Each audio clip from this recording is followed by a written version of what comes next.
করছি, দেখো কিভাবে করছি। খুব সাধারণভাবে করব। এর মধ্যে জলটা ফুটেছে, এর মধ্যে এই পাস্তাটা দিয়ে দিয়েছি।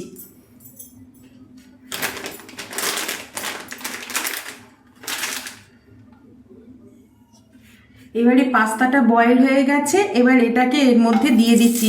প্যানে তেল দিয়েছি, দিয়ে এটা দিয়ে দিচ্ছি।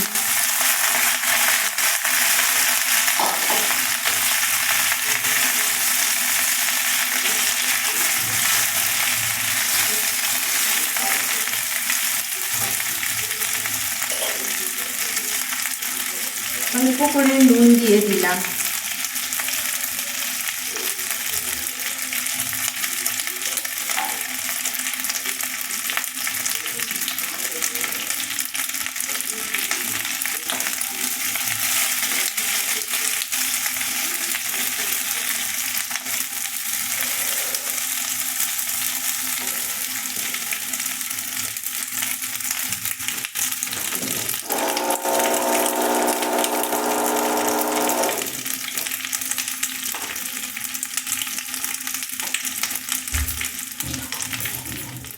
এই দেখো, এই যে সসটা আছে, এই সসটা পাস্তার জলে, বয়েল করা জলে গুলে ওই পাস্তার মধ্যে দিয়ে দেব।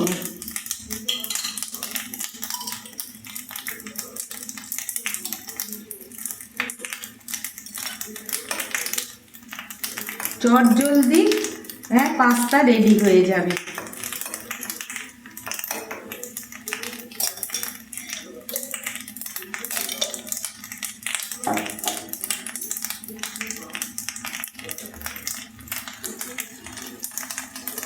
পাস্তাটা নেড়ে নিয়েছি একটু।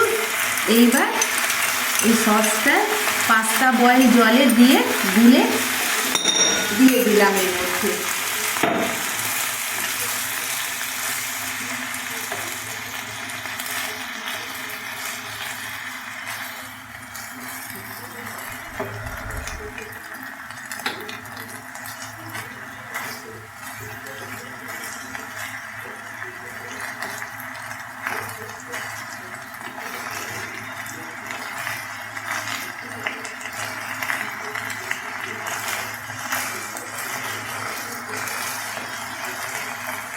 এই দেখো কত চটজলদি সহজ উপায়ে আমার পাস্তা রেডি হয়ে গেছে। ভালো লাগলে লাইক করো, শেয়ার করো, সাবস্ক্রাইব করো, আর আমার পাশে থেকো। আবার একটা অন্য কোনো ভিডিওতে দেখা হবে।